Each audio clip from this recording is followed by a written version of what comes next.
स्कंद अध्याय 13 से हम लोग पाठ कर रहे हैं। ब्रह्म विमोहन लीला का शुभारंभ। अमित प्रभु पढ़िए। हरे कृष्ण प्रभु जी, दंडवत प्रणाम। ब्रह्मा द्वारा बालकों तथा बछड़ों की चोरी।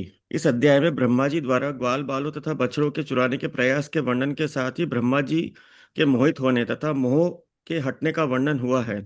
यद्यपि अगासुर संबंधी घटना 1 वर्ष पूर्व घट चुकी थी, जब ग्वाल बाल 5 वर्ष के थे, किंतु जब वे 6 वर्ष के हुए तो उन्होंने कहा, यह घटना तो आज घटी है। जो हुआ था वह इस प्रकार है। अगासुर को मारने के बाद भगवान श्री कृष्ण तथा उनके संगी जंगल में विहार करने चले गए। बछड़े हरी घास से आकृष्ट होकर चरते चरते जब दूर चले गए तो श्री कृष्ण के संगी कुछ कुछ क्षुब्ध हुए और उन्होंने अपने बछड़ों को वापस लाना चाहा। किंतु श्री कृष्ण ने ग्वाल बालों को यह कहकर प्रोत्साहित किया, तुम क्षुब्ध हुए बिना अपना भोजन करो, बछड़ों को ढूंढने में जाऊंगा। इस तरह श्री कृष्ण वहां से चले गए। जब भगवान श्री कृष्ण की शक्ति की परीक्षा लेने के लिए ही ब्रह्मा जी सारे बछड़े तथा ग्वाल बालों को चुरा ले गए और ले जाकर उन्हें एकांत स्थान में रख दिया। जब भगवान श्री कृष्ण बछड़ों तथा बालकों को न ढूंढ पाए तो वे समझ गए कि यह ब्रह्मा की चाल है। फिर समस्त कारणों के कारण पूर्ण पुरुषोत्तम भगवान ने ब्रह्मा जी को तथा अपने संगियों और उनकी माताओं को प्रसन्न करने के लिए अपना विस्तार किया, जिससे पूर्ववत बछड़े तथा बालक बन जाए। इस तरह उन्होंने अन्य लीला खोज निकाली। इस लीला की विशेषता यह थी कि ग्वाल बालों की माताएं अपने अपने पुत्रों से और अधिक अनुरुक्त हो गई और गाय अपने बछड़ों से। लगभग 1 वर्ष बाद श्री बलदेव ने देखा कि सारे ग्वाल बाल तथा बछड़े सारे बछड़े भगवान श्री कृष्ण के विस्तार हैं। तब उन्होंने श्री कृष्ण से पूछा और उन्होंने जो कुछ हुआ था बतला दिया। पूरा 1 वर्ष बीतने पर ब्रह्मा लौटे तो उन्होंने देखा कि श्री कृष्ण पूर्ववत अपने मित्रों, अपने गायों तथा बछड़ों के साथ खेल रहे थे।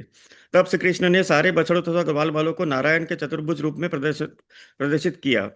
तब जाकर ब्रह्मा को भगवान श्री कृष्ण की शक्ति का पता लग सका और वे अपने आराध्य देव भगवान श्री कृष्ण की लीलाओं पर आश्चर्यचकित रह गए। किंतु भगवान श्री कृष्ण ने ब्रह्मा को अपनी अहेतुकी की कृपा प्रदान की और उन्हें मोह से मुक्त किया। इस तरह ब्रह्मा जी पूर्ण पुरुषोत्तम भगवान का गुणगान करने के लिए स्तुति करने लगे। हरे कृष्ण प्रभु जी। बहुत विशेष है ब्रह्म विमोहन लीला। बहुत सारी शिक्षाएं हम इनसे लेते हैं। एक तो ब्रह्मा जी हमारे आचार्य हैं, और कई बार आचार्य ऐसी लीलाएं स्वयं करते हैं जिससे हमें शिक्षा मिल सके। और किस तरह ब्रह्मा जी जो स्वयं भगवान से ज्ञान प्राप्त किए हैं, जो सृष्टि के प्रथम जीव हैं, जो भगवान को इतने नजदीक से जानते हैं, वो भी विमोहित हो सकते हैं भगवान की लीलाएं देख करके। तो सामान्य व्यक्ति उसका क्या कहना।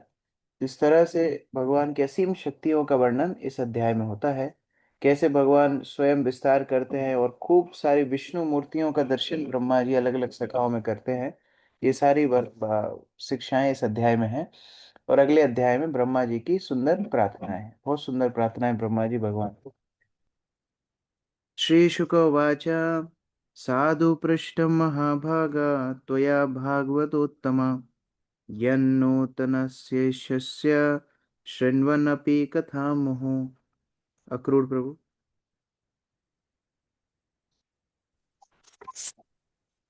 अनुवाद अनुवाद श्री सुखदेव गोस्वामी ने कहा, हे भक्त शिरोमणि, परम भाग्यशाली परीक्षित, तुमने बहुत सुंदर प्रश्न किया है, क्योंकि श्री भगवान की लीलाओं को निरंतर सुनने पर भी तुम उनके कार्यों को नित्य नूतन रूप में अनुभव कर रहे हो।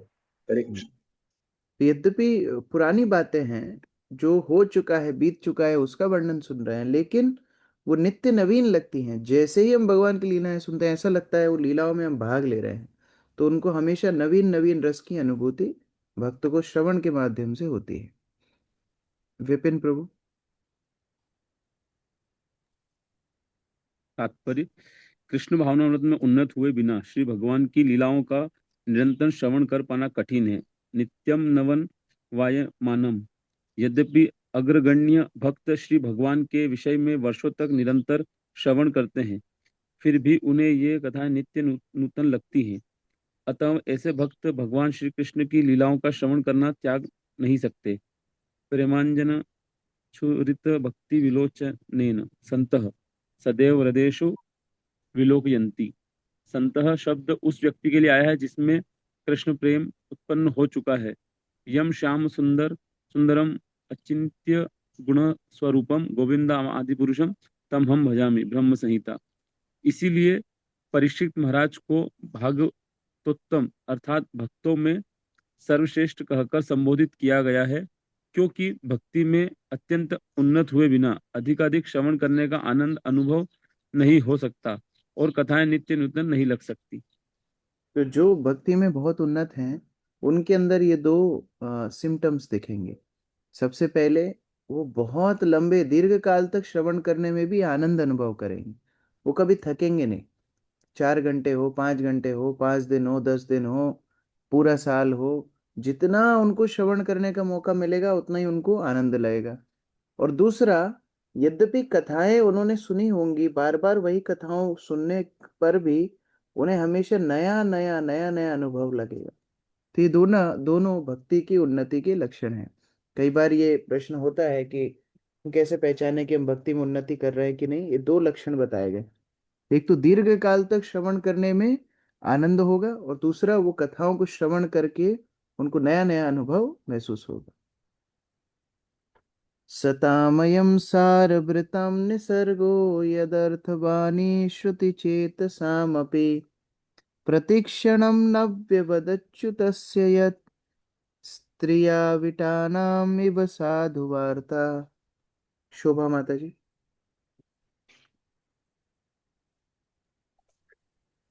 जीवन सार को स्वीकार करने वाले परमहंस भक्त अपने अंतःकरण से श्री कृष्ण के प्रति अनुरक्त होते हैं और भगवान श्री कृष्ण ही उनके जीवन के लक्ष्य रहते हैं।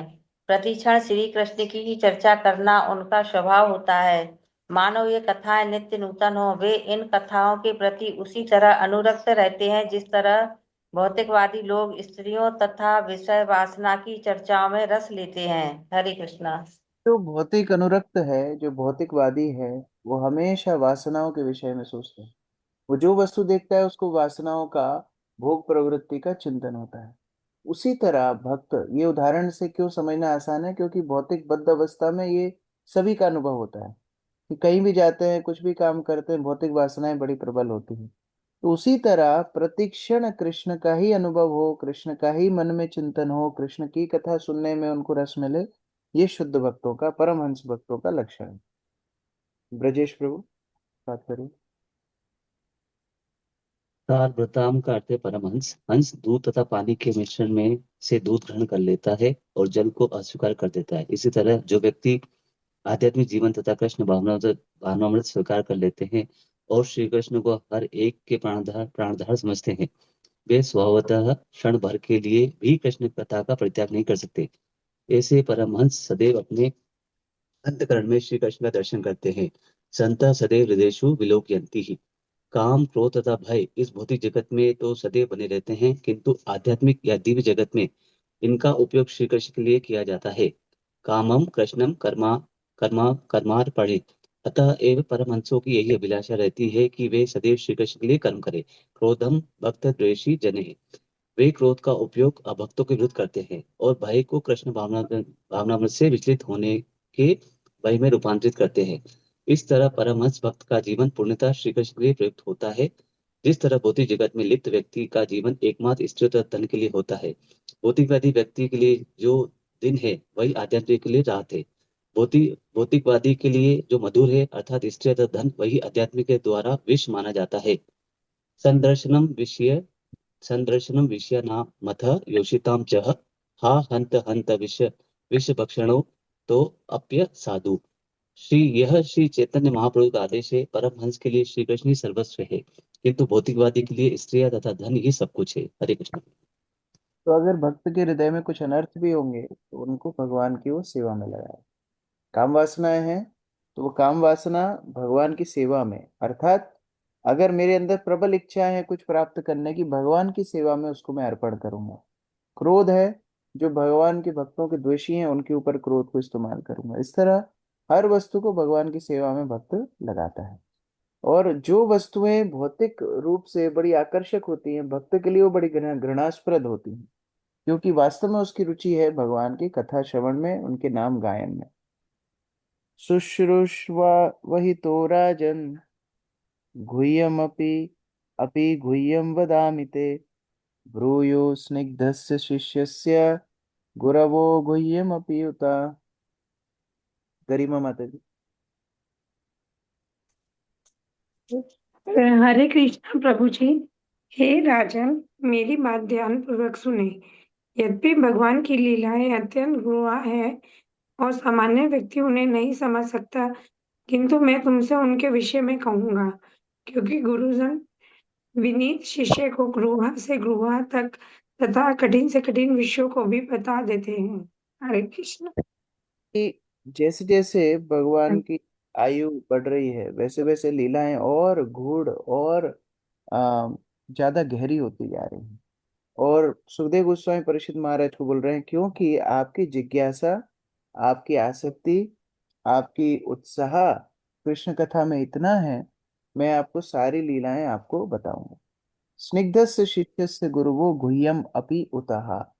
जो स्निग्ध से अर्थात गुरु को प्रेम करने वाला शिष्य होता है, गुरु के प्रति पूर्ण रूप से आसक्त शिष्य होता है, गुरु उसको गुह्य से गुह्य बात, कठिन से कठिन विषय समझा देते हैं। इस तरह सुखदेव गोस्वामी परीक्षित महाराज को ये गुह्यतम कथाओं का वर्णन करें।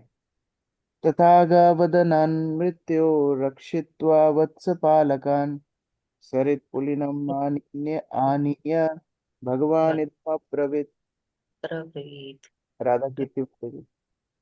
मृत्यु रूप अदासुर के मुख से बालकों तथा मृत्यु रूप अघासुर के मुख से बालकों तथा बछड़ों को बचाने के बाद भगवान कृष्ण उन सबको नदी के तट पर ले आए और उनसे निम्नलिखित शब्द कहे।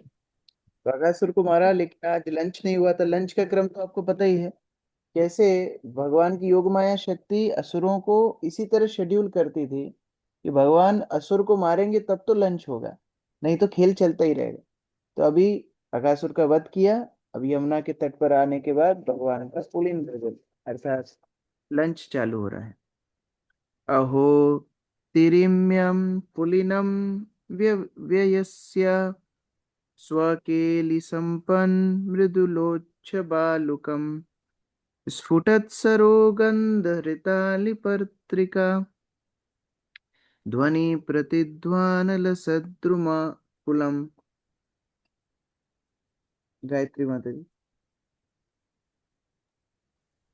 हरे कृष्णा। हे मित्रों, देखो ना, यह नदी का किनारा अपने आह्लादक वातावरण के कारण कितना रम्य लगता है। देखो ना, खिले कमल किस तरह अपनी सुगंध से भौरों तथा पक्षियों को आकृष्ट कर रहे हैं। भौरों की गुनगुनाहट तथा पक्षियों की चहचहाट जंगल के सभी सुंदर वृक्षों से प्रतिध्वनित हो रही है, और यहाँ की बालू साफ तथा मुलायम है। अतः हमारे खेल तथा हमारी लीलाओं के लिए यह सर्वोत्तम स्थान है।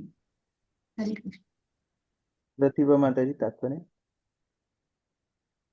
हरे कृष्णा प्रभु जी, धन्यवाद प्रणाम। तात्पर्य: वृंदावन के जंगल का यह वर्णन 5 वर्ष पूर्व श्री कृष्ण द्वारा किया गया, और यही स्थिति 300-400 वर्ष पूर्व वैष्णव आचार्यों के समय तक बनी रही। कृत जनों की लंसा संसार रसंगराणे किने मयूराकुले। वृंदावन का जंगल सदैव कोकिल, हंस, सारन जैसे पक्षियों की चहक तक कुहू कुहू से पूरित हुआ है, और इसमें मोर भी रहते हैं। मयूराकुले। आज भी वही ध्वनि तथा वातावरण उस क्षेत्र में विद्यमान है जहाँ हमारा कृष्ण बलराम मंदिर स्थित है। जो इस मंदिर को देखने आता है, वहां तक पर वर्णित पक्षियों के कलरव को सुनकर प्रसन्न हो जाता है। पूज जनों को हित हंसा सरसार। हरे कृष्ण। पर भी प्रभुपाद ने लगभग 50 वर्ष पहले लिखा। अभी इस्कॉन मंदिर के आसपास इतने बिल्डिंग, इतने सब कुछ बन गए हैं कि अभी पक्षियों की ध्वनि सुनाई नहीं देती। लेकिन फिर भी वास्तव में वृंदावन को देखना आध्यात्मिक दृष्टि से है। अगर कोई शुद्ध अवस्था में, शुद्ध चेतना से वृंदावन में जाएगा, उसको आज भी वही महसूस होगा जैसा कृष्ण बलराम वहां पर वनभोज कर रहे हैं। उनको जो वातावरण अनुभव हो रहा है, वो आज भी अनुभव हो सकता है। अत्र भोक्ताभयम् अस्माभिर्दिवारूढं शुरादितः वत्सा समीपे पह पीत्वा चरन्तु सनकैस्तृणम्। जयपाल प्रभु पढ़िए। हरे कृष्णा प्रभु जी। मेरे विचार में हम यहाँ भोजन करें, क्योंकि विलंब हो जाने से हम भूखे हो उठे हैं। यहाँ बछड़े पानी पी सकते हैं और धीरे धीरे इधर उधर जाकर घास चर सकते हैं। हरे कृष्णा प्रभु जी। असुर को मारने में बहुत समय हो गया, लेट हो गया, तो बैठ सकते हैं। बहुत रम्य स्थान है यहाँ पर। हम लोग भोजन लेंगे, हमारी गाय भी यहाँ पर हमारे बछड़े भी यहाँ पर आसपास घास चर सकते हैं। तथेति पाये कृत्वार्भा वत्सा आरुध्य साध्वलो मुक्त्वा शिष्यानि बुभुजु समं भागवतामृता। प्रमोदानंद प्रभु जी। हरे कृष्ण प्रभु जी। भगवान कृष्ण के प्रस्ताव को मानकर ग्वाल वालों ने बछड़ों को नदी में पानी पीने दिया और फिर उन्हें वृक्षों से बांध दिया जहाँ हरी मुलायम घास थी। तब बालकों ने अपने भोजन को उठलियां खोली। सदैव आनंद से पूरित होकर कृष्ण के साथ खाने लगे। हरे कृष्ण। कृष्णस्य विश्वपुरुराजिमण्डलैः अभ्याननाफुल्लदृशो व्रजार्भका सहोपविष्टा विपिनो विरेजु छद्दा यथाम्बोरुह कर्णिकाय। रविंद्र चौहान प्रभु। हाँ प्रभु जी, हरे कृष्णा। जिस तरह पंखुड़ी तरह पत्तियों से घिरा हुआ कोई कमल पुष्प कोसी, उसी तरह बीच में कृष्ण बैठे थे और उन्हें घेर कर पत्तियों में उनके मित्र बैठे थे। वे सभी अत्यंत सुंदर लग रहे थे। उनमें से हर बालक यह सोचकर कृष्ण की ओर देखने का प्रयास कर रहा था कि शायद कृष्ण भी उनकी ओर देखें। इस तरह उन सबों ने जंगल में भोजन का आनंद लिया। हरे कृष्ण। कमल का फूल देखते हैं, कमल के फूल के बीच का स्थान कृष्ण है। जैसे कमल की पंखुड़ियां आसपास में होती हैं, इस तरह सारे सखा अलग अलग घेरा बना करके बैठ गए और सभी लोग ये देखना चाहते हैं कृष्ण हमें देखे। और ये प्रेम के साथ आदान प्रदान सखाओं के साथ भगवान के साथ वहां पर चल रहा है। नीतू माता जी। हरे कृष्ण प्रभु जी। तात्पर्य, जैसा कि ब्रह्म संहिता में कहा गया है कि संता सदैव हृदयेषु विलोकयन्ति, श्री कृष्ण अपने शुद्ध भक्तों को सदैव देखते हैं। श्रीमद् भगवद गीता में भगवान श्री कृष्ण ने भी इसी ओर संकेत किया है कि सर्वथा परिपादम तत्सर्वतो अक्षिशिरो मुखम। यदि पूर्व कर्मों को संचित करके कृत पुण्य पूंजा कोई व्यक्ति शुद्ध भक्ति पा लेता है तो उसके हृदय में भगवान श्री कृष्ण सदैव दृष्टिगोचर होते हैं। जिसने ऐसी सिद्धि पा ली है वह दिव्य आनंद में सर्वथा सुंदर बन जाता है। वर्तमान कृष्ण भावनामृत आंदोलन भगवान श्री कृष्ण को केंद्र में रखने का एक प्रयास है, क्योंकि यदि ऐसा किया जाता है तो सारे कार्य स्वयं सुंदर तथा आनंदमय बन जाते हैं। हरे कृष्ण जैसे प्रभु जी। सारे सखाओं ने, सारे ग्वालों ने भगवान को बीच में रख करके आसपास में बैठ गए। प्रभुपाद बोल रहे हैं हमारा कृष्ण भावनामृत आंदोलन भी कृष्ण को केंद्र में रखना चाहते हैं। और कृष्ण केंद्र में होंगे, भगवान के अर्ध गिर्द हम लोग अपना जीवन को ढालेंगे तो अपने आप हमारा जीवन सुंदर हो जाएगा। जैसे यहाँ सखा इतने सुंदर इतने आनंद में है, उसी तरह हमारा जीवन भी बहुत आनंदमय हो जाएगा। केचित् पुष्पैर्दलैः केचित् पल्लवैरङ्कुरैः फलैः सिग्भिस्त्वाग्भिर्दृशद्भिश्च बुभुजु कृतभाजना। सौम्या माता जी पढ़ी। हरे कृष्ण।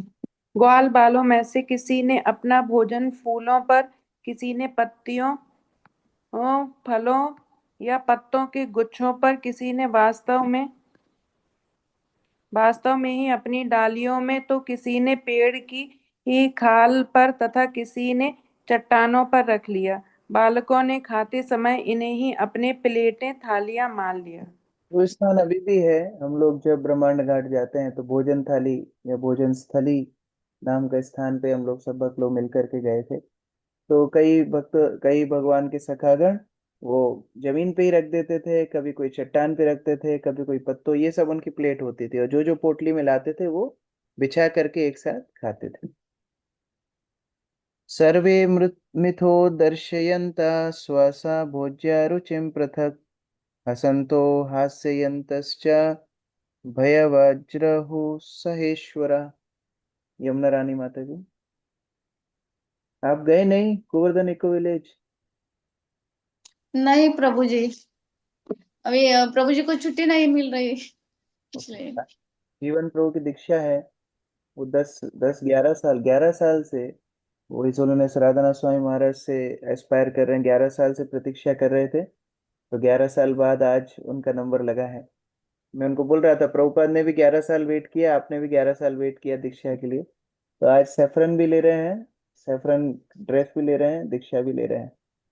प्रभु जी केसरी। पूछा था। ये उनकी माता है यमुना रानी माता जी और विदुरनाथ प्रभु। सॉरी। हरे कृष्ण। अपने अपने घर से लाए गए भोजन की किस्मों के भिन्न भिन्न स्वादों को एक दूसरे को बहलाते हुए सारे ग्वालों ने कृष्ण के साथ भोजन का आनंद लिया। वे एक दूसरे का भोजन चक चक हंस चक चक कर हंसने तथा हंसाने लगे। हरे कृष्ण। तो सब अपने अपने घरों से जो पोटली लाते थे, तो उनकी माताएं बोलती भी थी कि सबसे पहले कृष्ण को टेस्ट कराना। इस तरह सारे सखागण भगवान को टेस्ट कराते। ये बहुत सुंदर है, बहुत अच्छा है, इस तरह से टेस्ट कराते। तात्पर्य आशा रूपा माता जी। कभी कोई मित्र कहता कृष्ण देखो मेरा भोजन कितना स्वादिष्ट है, तो भगवान श्री कृष्ण थोड़ा सा ले लेते और हंसते। इसी समय श्री बलराम, सुदामा तथा अन्य मित्र एक दूसरे का भोजन चख चख कर हंसते। इस तरह सारे मित्र अत्यंत हर्षित होकर घर से लाया हुआ अपना अपना भोजन करने लगे। बिभ्रद्वेनु जठारपत्यो श्रृंगवेत्रे च कक्षे वामे पाणौ माश्रकबलं तत्फलानि अङ्गुलीषु तिष्ठान्मध्ये स्वपरिसुहृदो हासयन् नर्मभिः स्वै स्वर्गे लोके मिषति बुभुजे यज्ञभुक् बालकेली। यामिनी माता जी अनुवाद तात्पर्य। कृष्ण यज्ञ भुक है, अर्थात वे केवल यज्ञ की आहुतियों ही खाते हैं, किंतु अपनी बाल लीलाएं प्रदर्शित करने के लिए वे अपनी वंशी को अपनी कमर तथा दाहिनी और कसे वस्त्र के बीच तथा सिंह के बिगुल और गाय चराने की लाठी को बाईं ओर खोस कर बैठ गए। वे अपने हाथ में दही तथा चावल का बना सुंदर व्यंजन लेकर और अपनी अंगुलियों के बीच में उपयुक्त फलों के टुकड़े पकड़कर इस तरह बैठे थे जैसे कमल का कोश हो। वे आगे की ओर अपने सभी मित्रों को देख रहे थे और खाते खाते उनसे उपहास करते जाते थे, जिससे सभी ठहाके लगा रहे थे। उस समय स्वर्ग के निवासी देख रहे थे और आश्चर्यचकित थे कि किस तरह यज्ञ भुख भगवान अब अपने मित्रों के साथ जंगल में बैठकर खाना खा रहे हैं।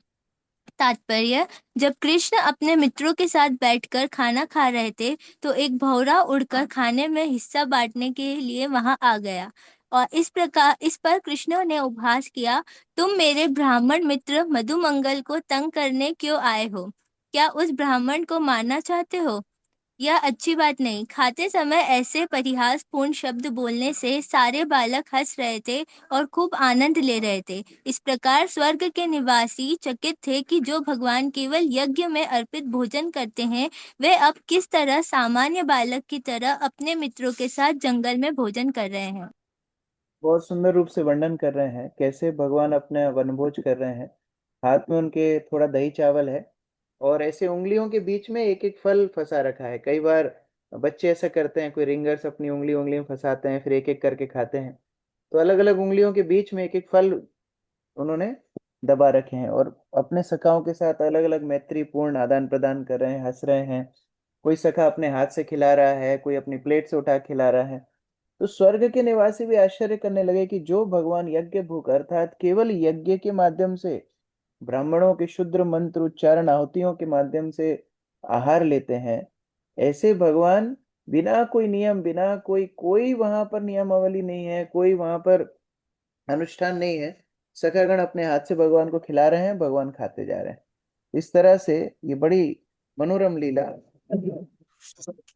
भारतैवं वत्सपेषु भुञ्जनेषु अच्युतात्मसु वत्सस्तु वंदे दूरम विविशुस्तृणलोभिता।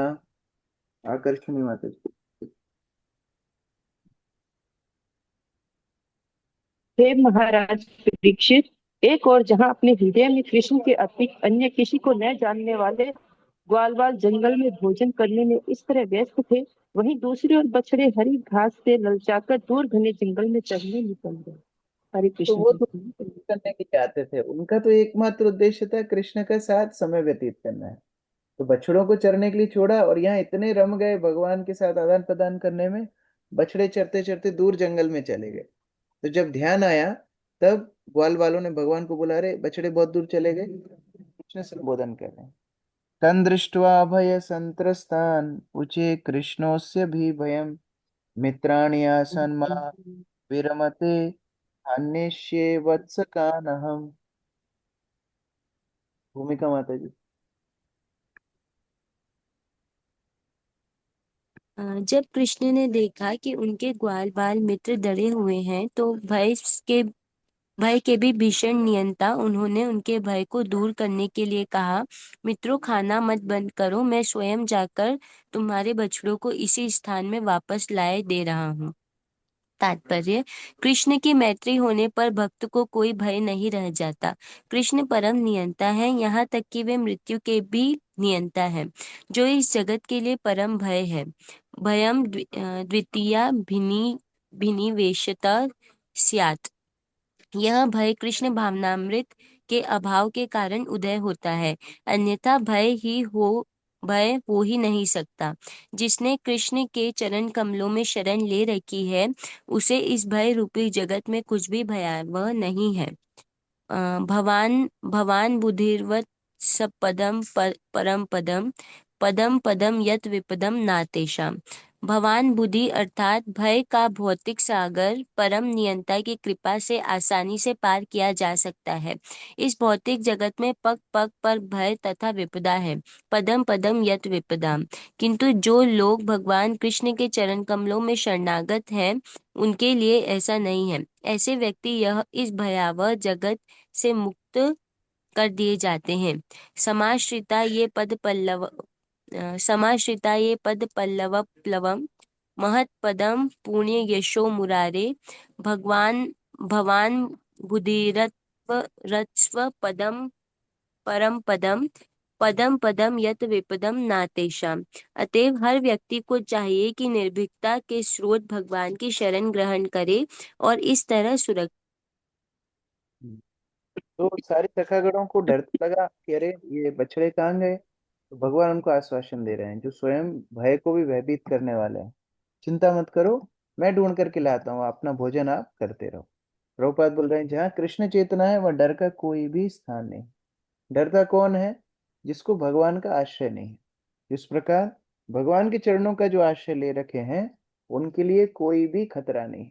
और बाकी पदम पदम यत विपदाम, हर हर पग पर, एक एक पग पर ये भौतिक संसार पूरा कष्टों से खतरों से भरा हुआ है। हम लोग देख भी रहे हैं अभी कितना युद्ध चल रहा है। ये 5-7 साल के भीतर इतने युद्ध देख लिए कि हो सकता है पिछले 100 वर्ष में नहीं हुए होंगे, लेकिन अभी इतने युद्ध हो गए। अभी भी युद्ध, अभी कोई हमको भक्त ने भेजा था कि साउथ इंडिया में अभी गैस नहीं मिल रही है बहुत स्थानों पर, अभी एलपीजी की शॉर्टेज हो गई है, तो उसके कारण से बहुत दाम बढ़ जाएंगे। अभी लोग सिलेंडर स्टॉक कर करके रख रहे हैं, क्या क्या तो हो रहा है। क्यों? कृष्ण भावनामृत का अभाव है। पूरे संसार में कृष्ण भावनामृत का अभाव होगा तो ये युद्ध, अकाल इत्यादि सब बढ़ते चले जाएंगे। इति युक्त्वा दरि इति युक्त्वा द्रिदरि कुंज गह्वारेषु आत्मवत्सकान् विचिन्वन् भगवान कृष्ण शपाणि कवलो ययौ। हंसराज प्रभु। हरे कृष्ण प्रभु जी। श्री कृष्ण ने कहा, मुझे जाकर बछड़े ढूंढने दो, अपने आनंद में खलल मत डालो। फिर हाथ में दही तथा चावल लिए पूर्ण पुरुषोत्तम भगवान श्री कृष्ण तुरंत ही अपने मित्रों के बछड़ों को खोजने चल पड़े। वे अपने मित्रों को तुष्ट करने के लिए सारे पर्वतों, गुफाओं, झाड़ियों तथा सकरे मार्गों में खोजने लगे। हर बार हरे कृष्ण आश्वासन, प्रभु जी। धन्यवाद। चिंता मत करो, आप कहीं मत जाओ, मैं ढूंढ करके लेकर के आता हूँ। हाथ में दही चावल लेकर के ये कृष्ण ढूंढने लगे। रुद्राक्षी माता जी। हरे कृष्ण प्रभु जी, दंडवत प्रणाम। तात्पर्य, वेद श्वेताश्वर उपनिषद बलपूर्वक कहते हैं कि भगवान को अपने लिए कुछ भी नहीं करना होता, न तस्य कार्य करणम च विगते, क्योंकि वे अपनी शक्तियों के द्वारा हर कार्य करते रहते हैं। परास्य शक्ति विवृद्धिर्श्रुतये। फिर भी हम यहाँ देखते हैं कि वे अपने मित्रों के बछड़ों को ढूंढने स्वयं जाते हैं। यह कृष्ण की अहेतु की कृपा है। मया धैर्येण प्रकृतिं सूयते सचराम चरम सारे जगत और समस्त ब्रह्मांड के जितने भी कार्य हैं, वे उन्हीं के निर्देशन में उन्हीं की विभिन्न शक्तियों द्वारा संपन्न होते हैं। तो भी जब अपने मित्रों की रखवाली करने की आवश्यकता होती है, तो वे स्वयं करते हैं। कृष्ण ने अपने मित्रों को आश्वासन दिया, डरो नहीं, मैं स्वयं तुम लोगों के बछड़ों को ढूंढने जा रहा हूँ। यह कृष्ण की अहेतु की कृपा थी। हरे कृष्णा। इसके बाद क्या हुआ हम लोग कल पढ़ेंगे कि कैसे बछड़े दूर चले गए, क्यों मिल नहीं पाए, भगवान लौट करके क्या देखते हैं, कल से बात करेंगे। किसी का कोई प्रश्न है? हंसराज प्रभु। हरे कृष्णा प्रभु जी। प्रभु जी मेरे 3 क्वेश्चन है। पहला है, जो ग्वाल बाल जो खेल रहे भगवान के साथ, प्रभु जी उनके जो पुण्य कर्म है वो किस तरह के पुण्य कर्म रहे हैं जो आज वो उनके साथ पुण्य भगवान के अर्थात, साथ खेल रहे हैं? हाँ, वो पुण्य मतलब भक्ति उन्मुख पुण्य है, अर्थात वैष्णव सेवा, वैष्णव श्रवण, भगवान का नाम इत्यादि पूर्व जन्मों में बहुत किया है। तो भक्ति उन्मुख उनके पुण्यों के कारण आज भगवान की संगति प्राप्त कर रहे हैं, क्योंकि भौतिक पुण्यों के माध्यम से कभी भगवान की संगति नहीं हो सकती। तो जहाँ बोल रहे हैं पुत्र पुंज राशि, वो पुण्य क्या है? वो भक्ति उन्मुख है। प्रभु जी एक और क्वेश्चन है, ये 5 प्रकार की मुक्ति के बाद भी पतित होने का चांस बना रहता प्रभु जी क्या? मुख्यतः सायुज्य मुक्ति के बाद, सायुज्य मुक्ति अर्थात ब्रह्म ज्योति में विलीन, क्योंकि वहां पर सेवा नहीं है और सेवा के अभाव के कारण वो दोबारा से भौतिक आकर्षण से ग्रसित हो सकते हैं। जिसको सेवा में आनंद मिलने लगेगा वो कभी भौतिक आकर्षण से ग्रसित नहीं होगा। तो बाकी 4 जो मुक्ति हैं उनमें भगवान की संगति मिलती है, इसलिए वहां से पतन नहीं, लेकिन सायुज्य मुक्ति से पतन हो सकता है। प्रभु जी आखिरी क्वेश्चन है, अभी आज के इसमें आया, भौतिकवादी के लिए जो दिन है वही आध्यात्मिकवादियों के लिए रात है, ये समझ में आया प्रभु जी?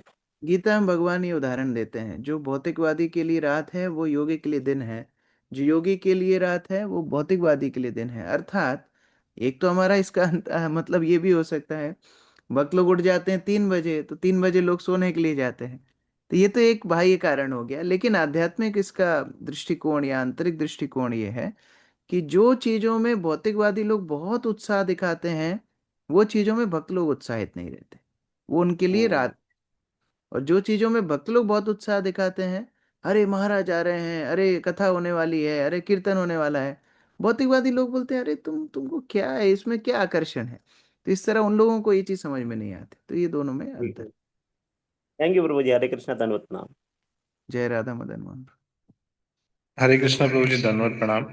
प्रभु जी जैसे आज बताया था कि जैसे जो उन्नत भक्त होते हैं उनको मतलब श्रवण करने में, कीर्तन करने में बहुत आनंद आता है, मतलब तो मैं अपने आप में देखता हूँ कि मतलब कहीं ना कहीं मेरे को जैसे बुक रीडिंग होता है उसमें कहीं ना कहीं बहुत मतलब उलझन होती है कि मतलब मैं प्रयास करता हूँ डेली करने का, लेकिन उसको और बढ़ा नहीं पा रहा हूँ। तो प्रभु जी उसको कैसे हम और अपने आचरण में ला सकते हैं? 3 चीजें हैं। सबसे पहले शरणागति। हमको सबसे पहला बोध ये होना चाहिए, सब भक्त याद रख सकते हैं, सबसे पहला स्टेप है शरणागति। सबसे पहले हमको ये बोध होना चाहिए कि इस संसार में मैं जितना समय व्यतीत करूंगा उतना फंसता चला जाऊंगा। ये संसार में जितने, अगर मैं कृष्ण कथा नहीं सुनूंगा तो क्या सुनूंगा? माया कथा सुनूंगा। मैं कृष्ण सेवा नहीं करूंगा तो क्या करूंगा? माया सेवा करूंगा। मैं कृष्ण चिंतन नहीं करूंगा तो मैं क्या करूंगा? माया चिंतन करूंगा। इसलिए मेरे पास और कोई रास्ता है नहीं भगवान का आश्रय लेने के अलावा। तो सबसे पहले शरणागति। हमको पहले बोध करना है कि मेरा आश्रय भगवान है और कोई मेरा आश्रय नहीं है। तो पढ़ूंगा तो किसके बारे में पढ़ूंगा? भगवान के बारे में। सुनूंगा तो किसके बारे में सुनूंगा? भगवान के बारे में। सबसे पहले शरणागति। दूसरा है सेवा। जब हम सेवा करते हैं तो हमारे श्रवण कीर्तन का भी परिमाण अपने आप बढ़ जाता है, और जब हम श्रवण कीर्तन अच्छे से करते हैं तो सेवा भी हम अनुकूल भाव से कर पाते हैं। दोनों एक दूसरे के सहायक हैं, तो इसलिए सेवा बहुत महत्वपूर्ण है। तीसरा है प्रार्थना। अभी प्रार्थना भी करना है, भगवान को ही प्रार्थना करना है, भगवान मैं आपके नाम रूप गुण लीला के प्रति आकर्षित हूं, मैं भौतिक संसार के प्रति आकर्षित हूं, अब मैं आपके संसार के प्रति आकर्षित हूं। कृष्णेर संसार करो छाड़ी अनाचार, मैं आपको अपना संसार बना पाऊं, ये माया का संसार मेरा संसार नहीं है। प्रार्थना करना चाहिए। तो पहला है हमारा आश्रय का बोध हमको हो कि हम भगवान के आश्रय में रहें। दूसरा, हम लोग सेवा करें, सेवा प्रवृत्ति से श्रवण प्रवृत्ति का वर्धन होता है। और तीसरा, हम लोग प्रार्थना करें। तो इस प्रकार से धीरे धीरे वो श्रवण के प्रति रुचि हमारी होगी। और साधक स्तर पे नियमबद्धता बहुत महत्वपूर्ण है।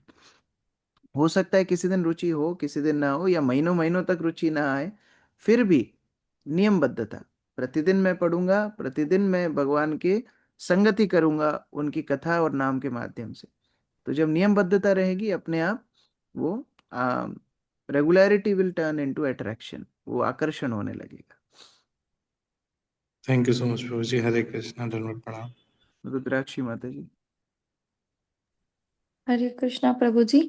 प्रभु जी, मेरा ये क्वेश्चन था कि भगवान के कितने प्रकार के अवतार होते हैं, और परशुराम जी का मतलब थोड़ा सा जानना था कि वो उनका किस तरीके का अवतार है। तो भगवान के मुख्यतः 6 प्रकार के अवतार होते हैं। सबसे पहले भगवान के लीला अवतार, भगवान लीला प्रदर्शन करने के लिए अलग अलग अवतार लेते हैं, जैसे वामन, कूर्म इत्यादि। फिर भगवान के होते हैं गुण अवतार, 3 गुणों को कंट्रोल करने के लिए भगवान 3 अवतार लेते हैं, ब्रह्मा विष्णु महेश। ब्रह्मा रजोगुण, विष्णु सतोगुण और महेश्वर तमोगुण, ये 3 गुणों को कंट्रोल करने के लिए। तीसरा है पुरुष अवतार, जो 3 प्रकार के विष्णु हैं, वो 3 स्तरों पे ये प्रकृति का पालन करते हैं। महाविष्णु, गर्भदक्षाय विष्णु, शिरोदक्षाय विष्णु। फिर चौथे हैं मनवंतर अवतार, अलग अलग मनवंतर में भगवान अलग अलग रूपों में अवतार लेते हैं। फिर 5वें युग अवतार, युग अवतार मतलब जो युग धर्म को स्थापना करते हैं, जैसे कलयुग में चैतन्य महाप्रभु युग अवतार हैं, द्वापर में कृष्ण युग अवतार हैं इत्यादि। और अंतिम है शक्तावेश अवतार। शक्तावेश अवतार मतलब एक तरह की पावर ऑफ एटर्नी है, कोई जीव को भगवान विशेष शक्ति देते हैं अपना कार्य सिद्ध करने के लिए, ऑन हिज बिहाफ। तो परशुराम वो जीव ही हैं, लेकिन भगवान की शक्ति प्राप्त किए हैं, इसलिए शक्तावेश अवतार की कैटेगरी में परशुराम को माना गया है। प्रभु जी, इसमें ही एक चीज थी कि जैसे कि हम देखते हैं कि बलदेव जी जो हैं, बलराम जी, उनमें भी भगवान की शक्तियां हैं, राधा रानी जी में भी उनकी शक्तियां हैं, तो वो दोनों में अंतर है, दोनों में अंतर है। एक है जॉइंट अकाउंट, एक है पावर ऑफ एटर्नी, दोनों में अंतर है। राधा रानी कृष्ण जॉइंट अकाउंट है, कृष्ण नहीं रहेंगे तो भी राधा रानी पूरा पैसा निकाल सकती हैं, अर्थात वो पूर्ण है, वो स्वांश है ना, उनमें कोई अंतर नहीं है। बलराम और कृष्ण में कोई अंतर नहीं है। लेकिन ये पावर ऑफ एटर्नी, मैं घूमने के लिए गया, 2 हफ्ते के लिए किसी को अधिकार देकर गया, ठीक है मैं नहीं रहूंगा, मेरे बिहाफ पे तुम साइन कर देना, लेकिन जब मैं चाहूंगा उसको रिवोक भी कर सकता हूँ, वो है शक्तावेश अवतार। और दूसरी बात है, सारा अधिकार शक्तावेश अवतार को नहीं मिलता है, केवल एक विशेष कार्य करने के लिए भगवान उनको विशेष शक्ति देते हैं। जैसे परशुराम को भगवान क्षत्रियों का दमन करने के लिए विशेष शक्ति दी, बस उतने कार्य के लिए, वो पूर्ण हो गया। भगवान रामचंद्र से जब परशुराम मिले धनुष टूटने के बाद मिथिला में, तो उन्होंने पुनः वापस अपनी शक्तियां ले ली। उसके बाद परशुराम ने कोई क्षत्रियों का वध नहीं किया, उसके बाद परशुराम केवल भगवान के स्मरण में, उनके भजन में निमग्न रहते हैं। तो इस तरह से वो अंतर है दोनों।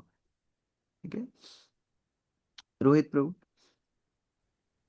हरे कृष्णा प्रभु जी, जनक प्रणाम। तो स्मॉल डाउट था, जैसे बताया था कि अघासुर भगवान के शरीर में विलीन हो गए थे, तो भगवान के शरीर में विलीन होना और ब्रह्म तेज प्रकाश में विलीन होने में क्या अंतर है? दोनों एक ही हैं, वास्तव में वो रास्ता है। जैसे कोई भगवत धाम भी जाएगा ना, तो वो जाएगा कहाँ से? ब्रह्म ज्योति से होकर ही जाएगा। उसी तरह भौतिक जगत में जिनका उद्धार भगवान ने स्वयं ने किया, उनकी आत्मा भौतिक जगत से आध्यात्मिक जगत में प्रवेश की भगवान के शरीर के माध्यम से, क्योंकि आध्यात्मिक जगत में और भगवान के शरीर में कोई अंतर नहीं है, वो एक रास्ता है। तो उस तरह से उनको पूरे ब्रह्मांड को पार करके जाने की आवश्यकता नहीं पड़ी। भगवान सामने ही है, तो भगवान के शरीर में विलीन होकर के, अर्थात भगवान के शरीर के माध्यम से वो आध्यात्मिक जगत में प्रवेश कर गए। ऐसा नहीं कि उनकी आइडेंटिटी खत्म हो गई, लेकिन वो भगवान के माध्यम से, उनकी लीला के माध्यम से वो आध्यात्मिक जगत में प्रवेश करे। ये उसका हरिप्रिया माता जी। हरे कृष्णा प्रभु जी, धन्यवाद। प्रभु जी, आपने डेली साधना के 5 पॉइंट बताए थे, मंगला आरती, जपा, रीडिंग, हियरिंग और सर्विस। प्रभु जी, मंगला आरती का घर में क्या स्टैंडर्ड होना चाहिए?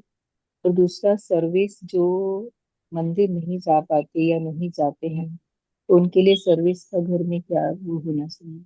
मंगला आरती के लिए 2-3 स्टैंडर्ड हो सकते हैं। एक तो अगर समय है, पर्याप्त समय भक्तों के पास है, अगर जॉब वगैरह किसी का नहीं है या माताएं घर में हैं, तो वो क्या कर सकते हैं, वो मंदिर का प्रोग्राम ऑनलाइन लगा सकते हैं, है ना। मोबाइल पे मंदिर का तो लाइव टेलीकास्ट आता है, मंगला आरती, नरसिंह आरती, तुलसी आरती, तो वो लाइव जैसे जैसे मंदिर में चल रहा है वैसा वैसा वो घर में वो कम से कम अटेंड कर सकते हैं, रिपीट कर सकती हैं। बहुत भक्त करते हैं, तो ये एक तरीका हो सकता है। अगर फिर उतना समय नहीं है कि 45 मिनट 50 मिनट पूरा मंदिर का प्रोग्राम अटेंड कर पाए, मंगला आरती से लेकर तुलसी आरती तक, तो फिर वो शॉर्ट में कर सकते हैं, जैसे एक एक बार रिपीट कर सकते हैं, है ना। एक एक बार संसार दावानल एक बार रिपीट कर लिया, रिपीट करने की जरूरत नहीं, मतलब ओनली वन टाइम। संसार दावानल लीड लोका त्रणाय कारुण्य घना घना त्वम प्राप्त से कल्याण, इस तरह से पूरा आप करेंगे 10-12 मिनट में पूरा नरसिंह आरती, तुलसी आरती, मंगला आरती कंप्लीट हो सकता है। तो वो शॉर्ट में भी किया जा सकता है। और जितना यथा शक्ति, जितना यथा सामर्थ्य हो उतना मंदिर आके अटेंड कर सकते हैं। बाकी जब नहीं कर पाए तो ये घर में इतना कम से कम कर सकते हैं। और अगर घर में फिर किसी के विग्रह हैं तो वो घर में आरती भी कर सकते हैं, लेकिन शॉर्ट में करना चाहिए, 10-15 मिनट के अंदर सब कुछ कंप्लीट करना चाहिए। तो हम लोग अगले सेशन में वैष्णव सदाचार में ये डिस्कस भी करने वाले हैं, कैसे शॉर्ट में घर में आरती वगैरह करना है। उसके बाद सेवा की बात हुई, तो सेवा घर से भी की जा सकती है। कई ऐसी सेवाएं होती हैं, अगर मंदिर रोज नहीं जा पा रहे हैं तो घर से भी की जा सकती है। तो जो लोकल टेम्पल हैं उनसे पूछा जा सकता है कि मैं घर में कौन सी सेवा कर सकती हूँ। कई कॉलिंग सर्विसेज होती हैं, कई कुकिंग सर्विसेज होती हैं, कई दूसरे प्रकार की, जैसे अंजना माता जी यहाँ पर हैं, वो भगवान के वुलन क्लोथ्स बनाती है, ऋषवानंद प्रभु की मम्मी। इतने बड़े, इतनी सारी, मतलब आप पंचतत्व तो देखे हैं मायापुर में, वो पंचतत्व इतने बड़े हैं 7.5 फीट के, उनके लिए शॉल बनाना, मतलब वो होती 15-15 फीट, 20-20 फीट की शॉल, तो वो शॉल भी माता जी बैठ करके घर में बनाती रहती है। तो राधा मदन मोहन की जितनी शॉल हैं, छोटे बड़े, सब वो घर में बैठ करके बनाई है। तो इस तरह कोई ना कोई सेवा ली जा सकती है जो घर में बैठ कर भी करा जा सके। लेकिन ऐसा नहीं सोचना चाहिए कि नहीं मेरे घर के भगवान भी तो वही भगवान है, मैं तो इनकी सेवा भी कर रही हूँ तो वो सेवा भी तो हो गई, ऐसा नहीं सोचना चाहिए। सेवा मतलब प्रभुपाद के आंदोलन में कुछ ना कुछ सहायता हो, ऐसी कोई सेवा हम लोग रिस्पेक्टिव काउंसलर से या फिर अपने टेम्पल अथॉरिटी से पूछ करके कर सकते हैं। प्रभु जी, मंगला आरती में जो ये सब प्रोसीजर रहता है, अगरबत्ती, दिया, वो सब जो 7 रहते हैं, वो सब घर में भी करना चाहिए हाँ, घर में भी कर सकते हैं, सबसे अच्छा है करना तो, लेकिन शॉर्ट में करना चाहिए। मंदिर में तो बहुत लंबा प्रोसीजर होता है, उन्हीं चीज़ों को बहुत फास्ट नहीं बोलना चाहिए, लेकिन टाइम मैनेजमेंट के साथ 10-15 मिनट के अंदर वो कंप्लीट करना चाहिए। मैं क्यों बोल रहा हूँ बार बार, क्योंकि कई बार भक्त लोग इनमें बड़ी रुचि आती है, दिया लगाते हैं, फूल लगाते हैं, आरती करते हैं, उसमें ही 1 घंटा हो जाता है, फिर जब के लिए टाइम नहीं बचता। तो फिर जब दिन भर में वो स्ट्रगल करते रहते हैं, फिर रात में जब करते हैं, तो वो अच्छा नहीं है। हमारे लिए जब प्रधानता है, प्रायोरिटी है, तो इसलिए 10-15 मिनट में अपना पूजा कंप्लीट करके और उसके बाद हरि नाम जप करना चाहिए, कंप्लीट करने का वो पहले प्रयास करना चाहिए। हरे कृष्ण। अमित प्रभु, जो लोग मंदिर में, आप लोग दर्शनार्थी चले जाना है। यस अमित प्रभु। जय कृष्णा प्रभु जी, दंडवत प्रणाम। प्रभु जी, भगवान ने अगासुर को सारूप्य मुक्ति प्रदान की, सायुज्य नहीं की। भले क्षण भर के लिए भक्ति पूर्वक श्री कृष्ण का चिंतन किया, तो प्रभु जी भगवान बहुत करुणामय इसीलिए किया कि प्रभु जी ऐसा। उनका उनका करुणा है। वो जब ये व्रज लीला कर रहे हैं, असुरों को भी वो सौभाग्य प्राप्त करा रहे हैं जो बाकी अवतारों ने नहीं दिया। जितने बाकी अवतारों ने असुरों का वध किया उनको केवल सायुज्य ही मुक्ति मिली है, लेकिन पूतना को क्या दे दिया, धात्री पद दे दिया। अभी सायुज्य छोड़ दीजिए, उनको सामीप्य दे दिया, पास में रह करके सेवा दे दी। और यहाँ पर अघासुर को सारूप्य दे दिया, उसको चतुर्भुज बना दिया। तो जब विष्णु पार्षद देखेंगे अच्छा तुम कौन थे, मैं अघासुर था, वो लोग भी आश्चर्य करेंगे, अरे हम लोग इतना मुश्किल से यहाँ पहुंचे, तू अघासुर बनकर पहुंच गया। तो ये व्रज लीला का विशेषता है। और चैतन्य महाप्रभु और भी करुणावान है। व्रज लीला में तो चलो ठीक है, जो गिनती चुनती के जो असुर थे वो आकर के कृष्ण के पास आए, कृष्ण ने उनको उद्धार किया। लेकिन चैतन्य महाप्रभु स्वयं जीवों के पास गए और जिसकी योग्यता थी नहीं थी उनको जाकर के फिर गोलोक वृंदावन में प्रवेश दिया। तो ये चैतन्य महाप्रभु की करुणा है। तो जैसे जैसे भगवान अपनी लीलाएं करते हैं उनकी करुणा का परिमाण भी बढ़ता चला जाता है। जी ठीक है, ठीक है, फिर आगे 5-6 प्रश्न है, कल लेंगे। हरे कृष्णा प्रभु जी। भक्त वृंद की जय।